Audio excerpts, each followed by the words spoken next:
참 예수님,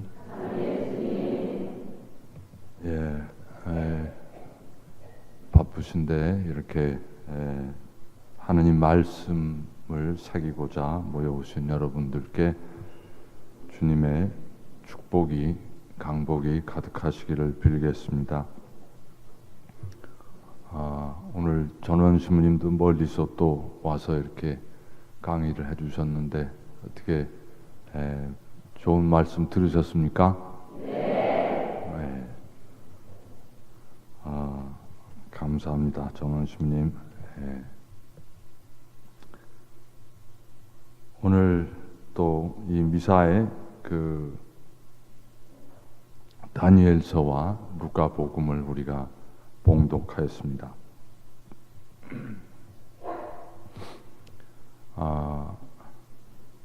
이 다니엘서에서 이렇게 네 아주 이상한 괴물 같은 우리가 뭐 이렇게 상상이 안 가는 희한한 그 짐승들이 이렇게 등장을 했죠. 그 네 마리의 짐승들은 다 이스라엘 유다 나라를 이렇게 오랫동안, 유다 나라뿐만 아니라 중동 지역 세계 그 많은 넓은 지역을 이렇게 지배하던 큰 제국들을 이렇게 가리키는 말이었습니다. 제일 처음에 첫 번째 등장한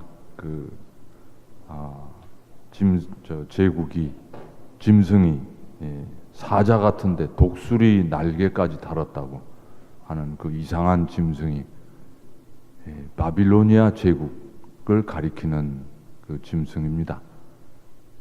옛날 그 유다 나라가 북쪽 남북으로 갈라져 있은 다음에 남쪽마저 완전히 처음에 북쪽을 집어삼킨 것은 아시리아 제국이었고, 그 다음에 남쪽마저 완전히 집어삼킨 게 바빌로니아 제국인데, 그래서 바빌로니아 제국이 들어서면서 그 예루살렘에서부터 이렇게 성전도 완전히 파괴되고 많은 임금과 그 많은 이스라엘 그 사람들을 이렇게 유배로 끌고 간 그 왕이었습니다. 그 다음에 등장한 그 짐승이 곰같이 생겼다고 그러는데, 그것이 바로 그 바빌로니아 다음에 등장한 메대 제국을 가리키는 것이었습니다. 그 다음에 표범이 등장을 했다고 하는데, 그 표범은 페르시아 제국을 상징하는 짐승입니다. 그 다음에 쇠이빨을 가진 짐승이 나타났는데 뿔이 10개나 달려 있었다고. 이 쇠이빨을 가진 짐승은 알렉산더 대왕이 동서양을 다 휩쓸면서 그 새로운 제국을 만들었죠. 그리스 제국을. 그것을 바로 상징하는 짐승입니다.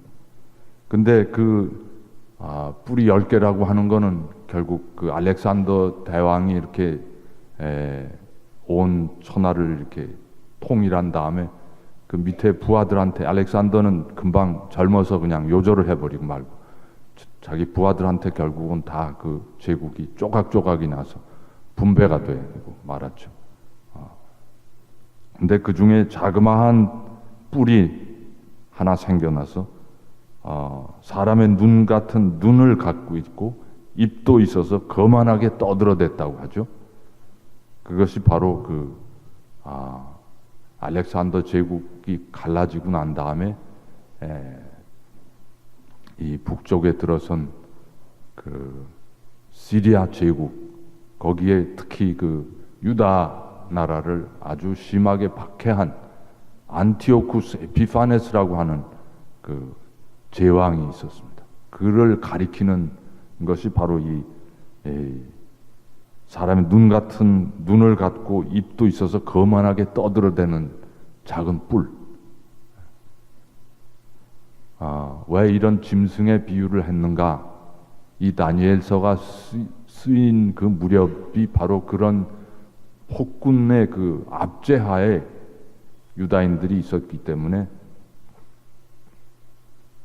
함부로 그런 제국 이름들, 임금 이름들 말했다가는 쥐두새도 모르게 순식간에 골로 가니까 그런 이름은 쓸 수는 없고 해서 이렇게 괴물에 비해서 괴물 이야기를 하면서 은근히 알아들을 수 있는 사람은 다 듣도록 그렇게 한 것이 이 다니엘서. 이게 소위 여러분들 성서 공부하면서 배우셨겠지만 묵시문학이라는 문학 유형이죠. 이렇게 거만하게 떠들어대는 안티오쿠스 에피파네스 치하에서 이 다니엘서가 이제 이렇게 쓰이면서 그런 제왕들이 아무리 위세를 떨치고 권세를 자랑해도 결국은 하느님의 심판을 피할 수 없을 것이라는 그러한 그 믿음을 신자들에게 이렇게 심어주기 위해서 이 다니엘서가 쓰인 것입니다. 옥좌에 앉으신 연로하신 분 앞에서 불길이 강물처럼 터져 나오고 거만하게 떠들어대는 마지막 뿔이 달린 이 짐승은 살해되고 몸은 부서져서 불에 던져진다고 하죠. 나머지 짐승들은 통치권을 빼앗겼으나 생명은 얼마 동안 연장된다. 그는 다른 조각조각난 제국들이 얼마 동안 수명이 이어지긴 하지만 그러나 그것도 얼마 안 가서 결국은 다 종말을 맞이한다. 그런 얘기겠죠. 그런 후에 사람의 아들 같은 이가 하늘의 구름을 타고 연로하신 분께 인도되고 그에게 모든 통치권과 영광과 나라가 주어져 모든 이가 그분을 섬기게 된다. 그분의 나라는 멸망하지 않는다 하고 이렇게 마무리가 지어집니다. 안티오쿠스 에피파네스 제왕은 유다 나라에 쳐들어와 가지고 예루살렘 성전에다가 이상한 히랍 신들의 신상을 갖다가 막 세워놨습니다. 그러니까 유다인들로서는 도저히 이건 정말 천치의 한이 되는 그런 치욕이었고 도저히 용납할 수 없는 그런 참 재앙이었습니다. 예루살렘 성전에 그런 우상을 세우면서 히랍 신들에게 예배를 강요하던 안티오쿠스 치하에서 많은 유다인들이 박해받고 순교했습니다. 그럼에도 불구하고 얼마 안 있으면 그 폭군은 세상을 심판하시는 하느님 앞에 죽임을 당하고 그 나라는 멸망할 것이며 하느님께서 보내신 사람의 아들 같은 분이 즉 다시 말해서 메시아가 구세주가 나타나셔서 모든 민족과 나라를 평정하시고 그분의 나라는 이제 결코 다른 나라들처럼 그렇게 잠시 났다가 사라지는 그런 것이 아니라 영원히 멸망하지 않는 굳건한 나라가 될 것이다. 이렇게 말하고 있습니다.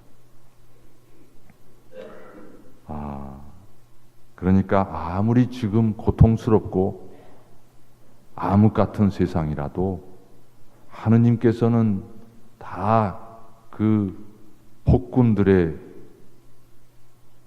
죄악을 낱낱이 지켜보고 계시고 때가 되면 그 통치권을 깡그리 빼앗아 버리고 산산조각을 낼 것이다. 그러니까 인내하며 기다려라 하는 메시지입니다. 오늘 이 사람의 아들 같은 이가 이렇게 연로하신 분께 인도되어서 나아가면 이제 다른 모든 제국들이 이제 완전히 평정된다는 다니엘서의 사람의 아들 같은 이가 이렇게 나타나신다 하는 그 구절을 오늘 누가복음에 예수님께서 인용하시면서 우리에게 그 복음을 들려주셨습니다. 무화과 나무와 다른 나무를 보아라. 잎이 돋자마자 너희는 그것을 보고 여름이 이미 가까이 온 줄을 저절로 알게 된다. 이와 같이 너희도 이러한 일들이 일어나는 것을 보거든 하느님의 나라가 가까이 온 줄 알아라. 누가복음은 기원 90년경에 쓰인 책입니다. 그러니까 예수님께서 떠나시고 나서 벌써 한참 한 50년 가까운 세월이 지난 때이고, 또 예수님이 예언하신 대로 예루살렘이 완전히 아주 깡그리 파괴된 것이 기원 70년경이니까 그 예루살렘 파멸이 있은 지도 이미 20년이 경과한 때입니다. 그러니까 이 누가복음을 읽는 초대교회 신자들은 이미 그 꼴을 다 본 사람들, 얼마나 예루살렘이 참담하게 파괴당하고 아주 완전히 불태워졌는지, 그때 유다 나라의 역사를 쓴 사람들 이야기를 들으면 몇십만 명이 죽었다고 합니다. 그게 뭐 정확한 수는 어쩐지 모르지만 하여튼 예루살렘을 유다 사람들이 로마의 반란을 일으켜 가지고서 이렇게 싸움을 시작했는데, 나중에 로마 군대들이 쳐들어와서 예루살렘 성 바깥에 토성을 쌓고 완전히 같은 위치에서 쳐들어와 가지고 아주 쑥대밭을 만들고 아주 깡그리 다시는 유다인들이 군사 봉기를 못하도록 아주 예루살렘 성하며 성전 다 헐어버리고 한쪽 벽만 남았다는 것이죠.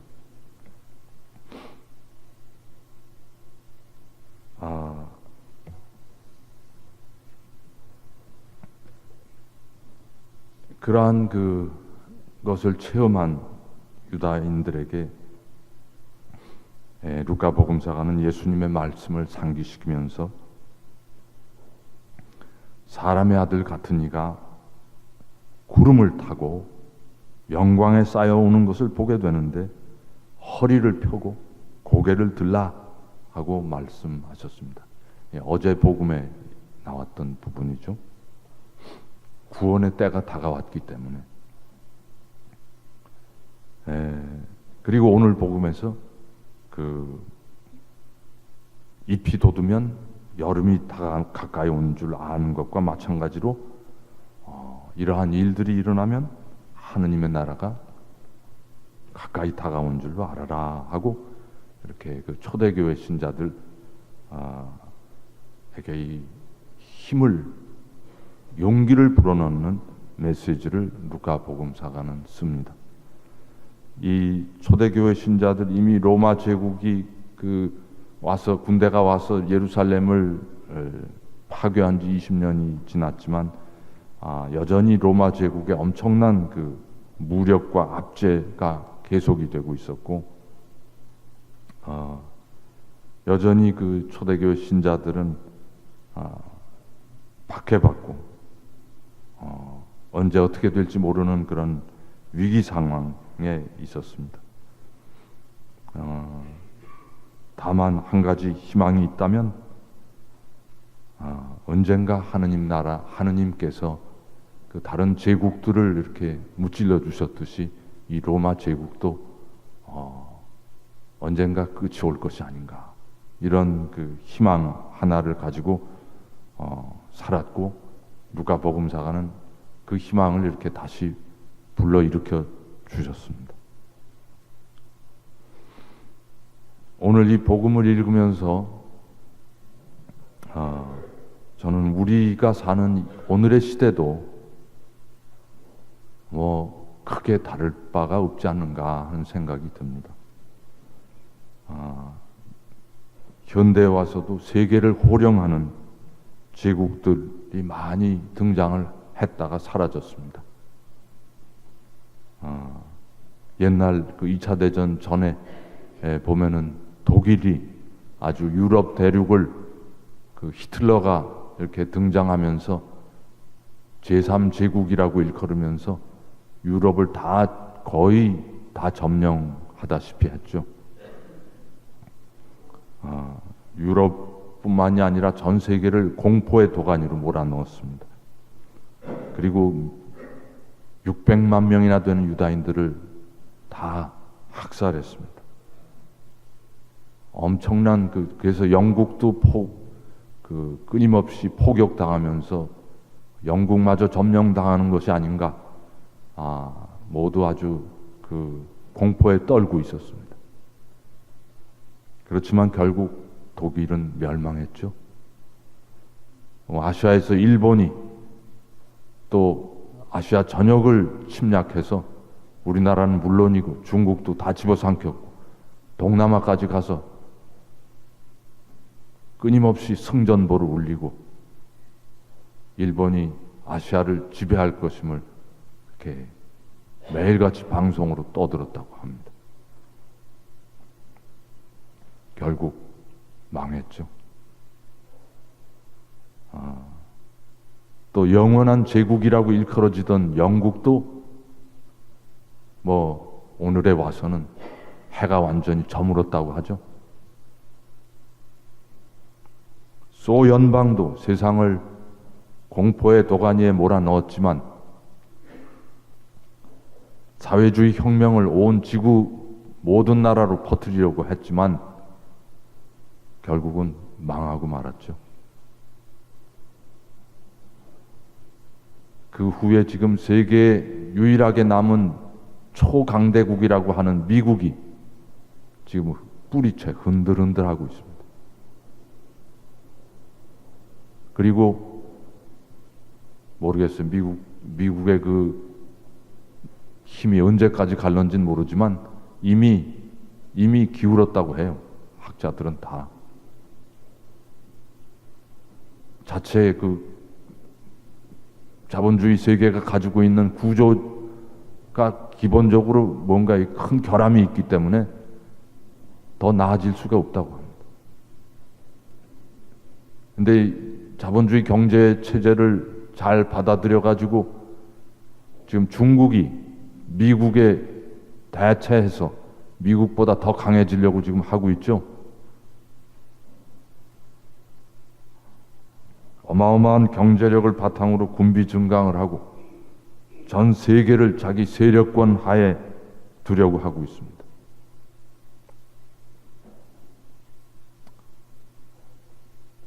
우리는 그 중국 바로 옆에서 그 중국의 엄청나게 급증하는 그런 그 경제력과 그 국력, 그 기세에 과연 우리가 어떻게 살아남을까 두려워하고 있습니다.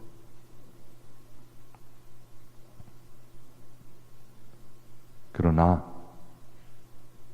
오늘 복음에서 예수님께서 두려워하지 말라고 하십니다.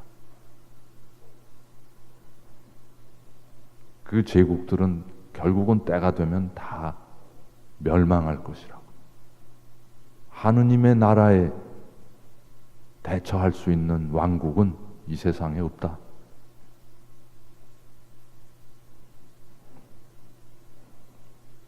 그러니까 우리는 오직 하느님의 말씀을 의지하고 하느님의 나라가 반드시 승리할 것을 인내하면서 기다리면 된다는 말씀입니다. 불안해하거나 두려워하지 마십시오. 요즘 와서 또 어제서부터 계속 우리 사방의 물가가 다 오른다고 이래서 어떻게 살겠냐고. 그러나 불안해하지 마십시오. 주님께서 우리와 함께 계십니다. 오직 주님께 대한 믿음으로 우리 자신은 그분의 말씀을 하루하루 이루어가면서 살아간다면 우리는 그분의 영광을 볼 수 있을 것입니다.